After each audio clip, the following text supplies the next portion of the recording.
Hey everyone, welcome to the Eat to Win show where sports nutrition meets peak performance. Get ready for expert insights, real stories, and tips to help you win with every meal. Let's dive in. Hello, and welcome to the Eat to Win podcast show. I am Margaret Downs, and I'm going to be your host. I'm a registered dietitian, a certified specialist in sports dietetics, and we are here to talk about all things sports nutrition and how we help athletes win.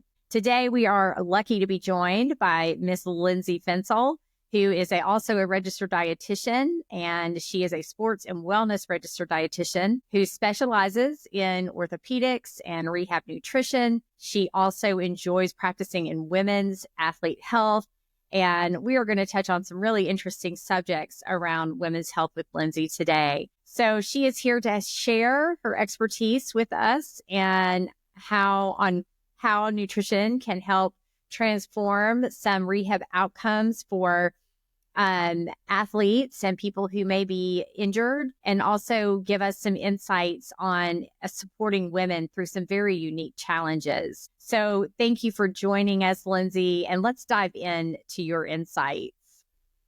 So let's just get started with a few questions about, how you got interested in these areas of practice and how you kind of got focused on rehab nutrition and then women's health. So it started out in my first degree. I have two separate degrees. I was in school for a very long time. My first degree is exercise sports science and sports nutrition. I was on the pre-physical therapy track. I actually was in physical therapy school for a year. And I personally was just starting to disconnect with helping people, after they were injured. It's like I wanted to do more preventative. I'm really into how can we prevent injury? If so, how can we accelerate it if it does occur? And I just found a very holistic approach interesting. It wasn't something that back then was really looked at.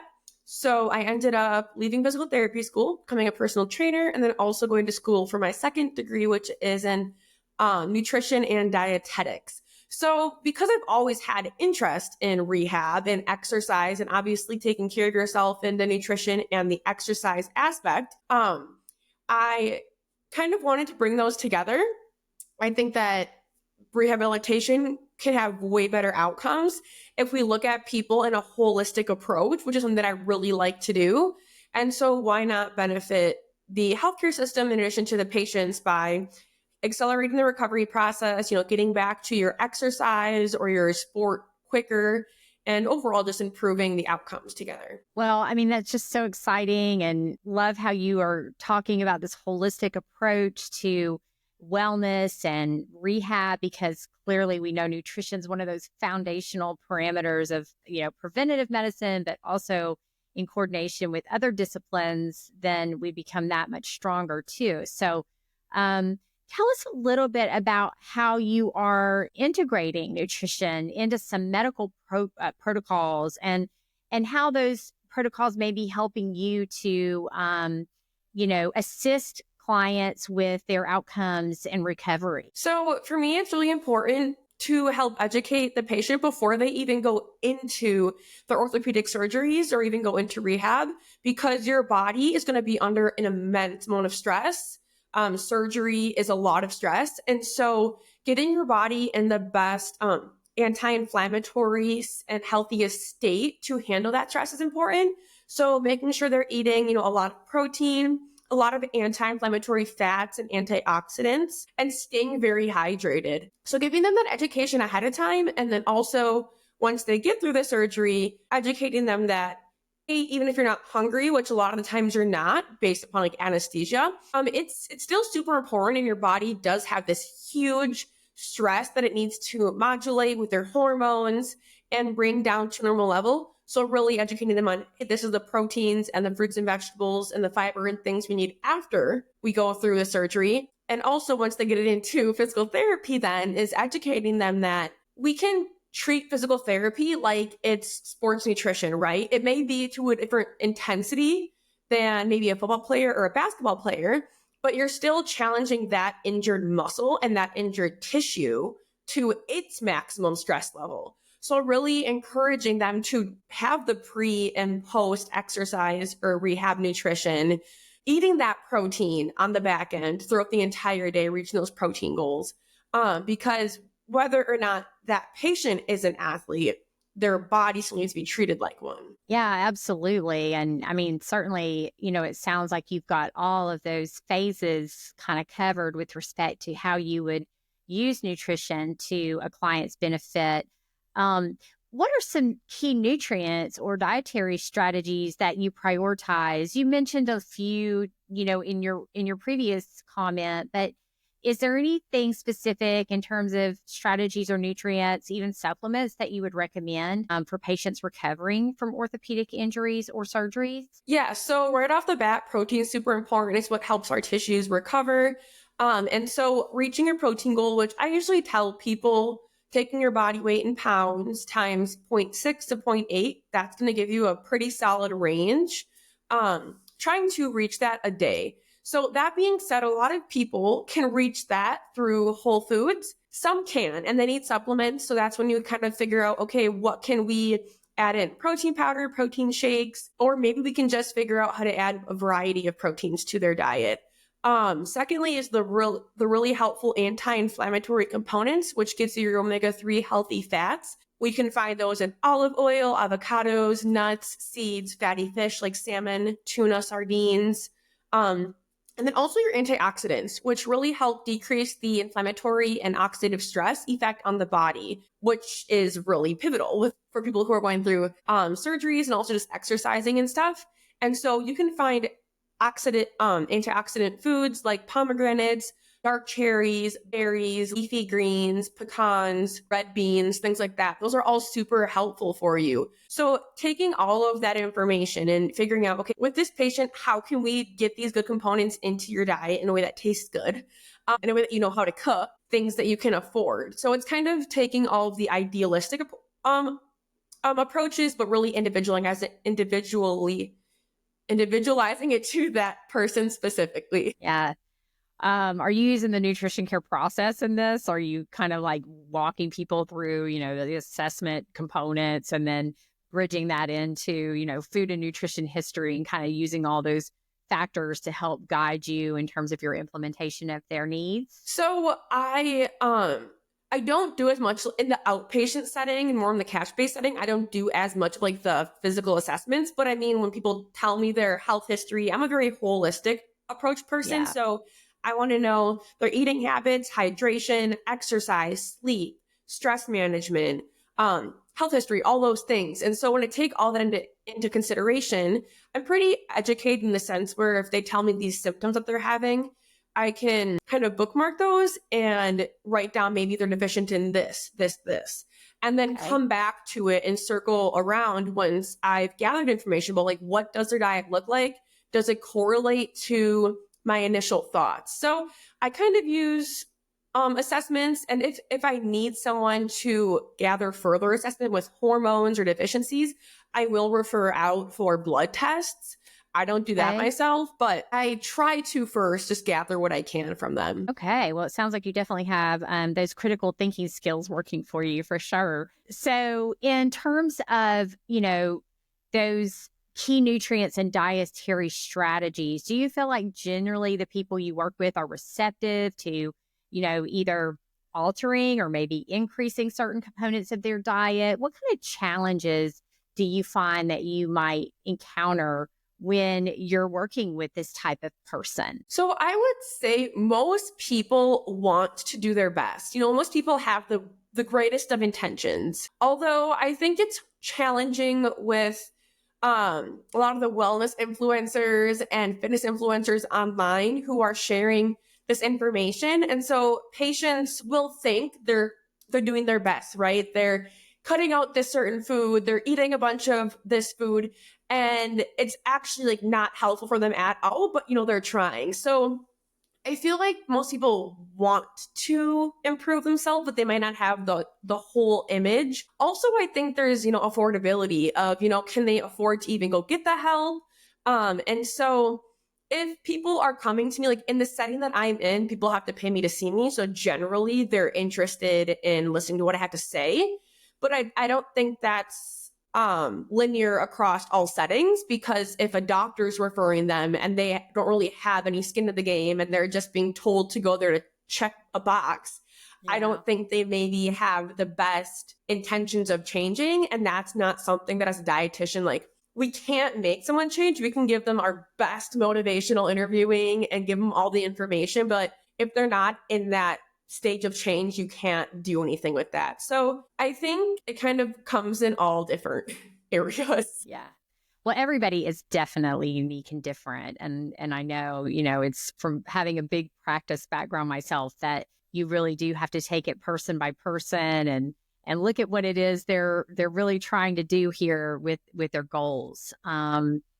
And as you mentioned, those stages of change are so important because someone has to be ready to do the things. And I'm sure in some of these situations where people have been injured, I mean, this isn't like elective surgery, right? It's something that they may have had to have done. And so they're then kind of following up, trying to heal from that. So what is the age group? I mean, are you working with all different ages of people?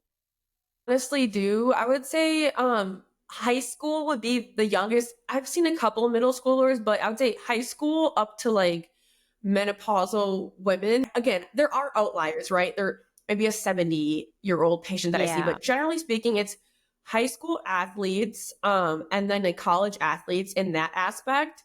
And then the other niche would be 30 to 55-year-old women who are kind of, it's a very, like different niche. And that's because that's when they're coming into those phases of life where their body's changing and they don't really know how to approach it. What they used in the past isn't working anymore. So I have a wide patient base, I guess I could say. Yeah, it but sounds they like still it. kind of fall into little niches. Okay. Well, I mean, that's a great segue over into this kind of other area of specialty that you have, which is talking about female athletes. And certainly we know that females have very unique nutritional needs, and not to leave the guys out, because we know that those guys have very unique needs as well. But with just kind of what you've found out in your practice, how do you tailor nutrition plans to help support women's health, their performance, and or their recovery? So I think it's really important to listen to what their symptoms are and kind of think about it in like a menstrual cycle approach. So it's super common that I'll have like high school athletes, males come in and, they're noticing like puffiness, or it's harder to push through a practice, or they're getting weaker, or they're getting fatigued and lightheaded. And to me, I'm like, oh, they need to have more electrolytes. And then once you figure out, oh, it usually correlates to their luteal phase of their cycle. And then what's interesting is the female body doesn't uptake sodium as well as it does in other times of the month throughout that time. And so women a lot of the times get dehydrated, even though they're drinking enough water, because the sodium isn't pulling that water into their cells. So they'll have symptoms of dehydration. But they might be like, well, I'm drinking a lot of water. So I think it's really important to, for me, hear symptoms, figure out, does it fall in line with general rule of thumbs with follicular phase versus luteal phase. And then I think also is with girls is understanding that there's a lot of emotional connection that can come along with eating as well. And so they, might be getting injured frequently and have this not healing stress fracture. And you can try and get them to eat the right foods, but there's a lot of mental and emotional relationship with that. And so figuring out, is there something deeper? Do we need to start asking more psychological questions? Is it not just hit your protein goal, hit your macros? Like maybe it's not as superficial as we think. So, and again, that does happen in male athletes as well. It's a little bit more common in female athletes. Yeah. And I mean, and you have this female athlete age span too, where, I mean, you might be working with an adolescent female who's just coming into, this age of hormonal development. And then, you go into collegiate age women who then have, different levels of stress and or, increased demands on their body. So, and then of course these older, recreational, but also athletes who maybe, endurance trained or running. So there's all these different categories of people, ages, and certainly hormonal stages of life. And then you get into menopause. So we know that hits right around 50. Right. So let's pause for a quick break. We're going to please stay with us as we take a short break to thank our sponsors. You are listening to the Eat to Win podcast with your host, Margaret Downs. Liquid Fuel is a new sports and hydration product formulated by a sports dietitian to give athletes the edge to train and compete longer. It contains low glycemic carbohydrate platinose designed to keep blood sugar levels more stable, to provide energy for 3 to 4 hours without the blood sugar crash seen in other leading sports drinks. Its unique 4-part electrolyte formula includes 50% of your daily magnesium need to optimize muscle function. Liquid Fuel is naturally sweetened, along with no artificial ingredients or colors. Currently being used by high school, collegiate, and professional teams, Liquid Fuel allows you to live life with confidence, knowing you're properly fueling your body. Visit drinkliquidfuel.com and use the code MSD10 to get 10% off your order. Welcome back to the Eat to Win podcast, where we are talking with Lindsay Fencl, who is a registered dietitian, about the intersection of nutrition and rehab, and also a key topic in women's health. So let's dive back in. We kind of left off talking a little bit about female nutrition, some of these different stages that women find themselves in throughout their life cycle. And we know that menopause can bring really significant changes to a woman's body. So how do you guide women, Lindsay, through exercise and nutrition strategies during this phase? I get very excited about it because I did not know a lot about menopause, as I feel most of us don't, because we're not taught about it a lot, which is a huge niche of people that need help. And so I've learned so much about it. And I would say the biggest things that I end up helping people do is for exercise, hitting home with they need to build muscle mass, they need to strength train. In doing that, you have to consume enough protein, eat enough food, and actually resistance train throughout the week. But it's pretty, and it might be the way they were brought up, in 80s and stuff, and where cardio was a very, very huge component. And, they try to, they're like, oh, I keep going to all these classes and running, and I'm not losing weight. And it's educating them that we have to switch how we approach this. You need to do a lot more strength training. Your body also can't handle those HIIT workout classes like they used to anymore, because cortisol also starts spiking throughout that time and age. In addition to that, estrogen and progesterone start going down. And so they are increased risk of losing bone density and losing muscle mass. And so we really have to put the primary focus on strength training.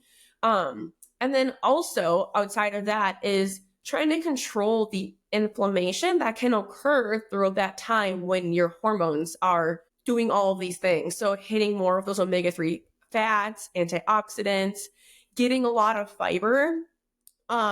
Another thing that happens is they become more insulin resistant and they don't utilize their carbohydrates as well as they used to. So it's figuring out how we can educate that the importance of carbohydrates, but the proper portions for their current body versus maybe what they used to be able to tolerate, because they can't metabolize it as efficiently as they used to. Oh, wow. How interesting. And knowing that bone and joint health become really critical for, menopausal women, although we understand as dietitians that, and probably medical professionals understand that we start laying down bone when we're much younger. So we kind of end up with what we end up with at the age of 50. So what are your strongest recommendations in terms of maintaining bone health, and also, with respect to making sure that they don't lose bone going into this stage that can be so critical with preventing injury and falls and that type of thing? Absolutely. So first off, I think it's really important to acknowledge that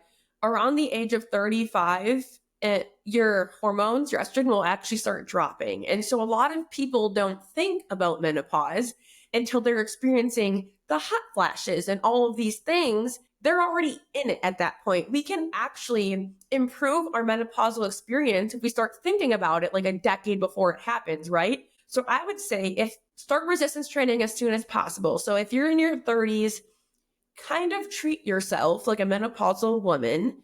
Really try and build that bone density by strength training at least, 2 to 3 days a week, full body. You can do more, that's great. And then to support that, eating enough protein, because obviously those muscles need to replenish themselves. Also taking enough vitamin D in through food. If you live in a climate like myself in Wisconsin, we do not have a lot of sun throughout the winter or fall or spring. Supplementing vitamin D. And honestly, I would say the average person, well, I know this, the average person does not get enough vitamin D through food, even if they live in the South. So it's actually pretty common in general, just for me to recommend people just taking around 5,000 IU a day in vitamin D, because you want to make sure that that is being filled into the ideal range of like 60 to 80 if you get your blood test.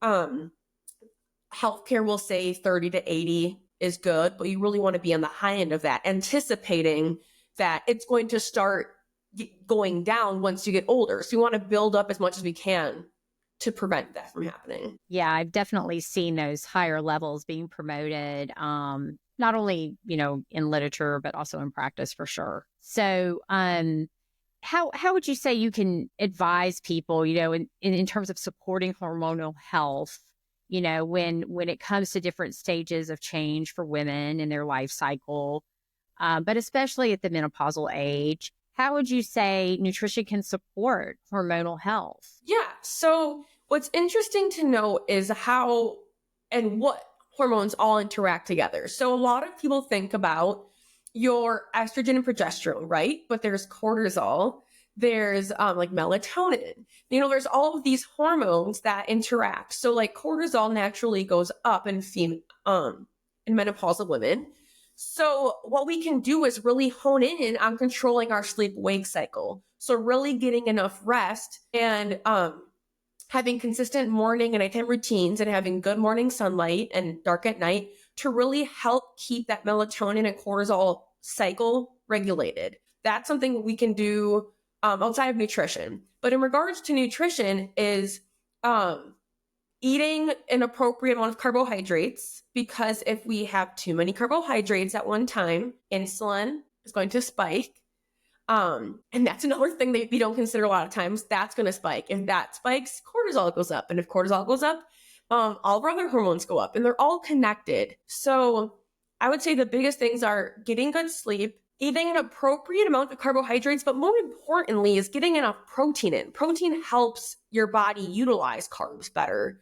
So not only is the protein going to help with the muscle and the bone density, it's going to really help with how you utilize those carbohydrates going into your body.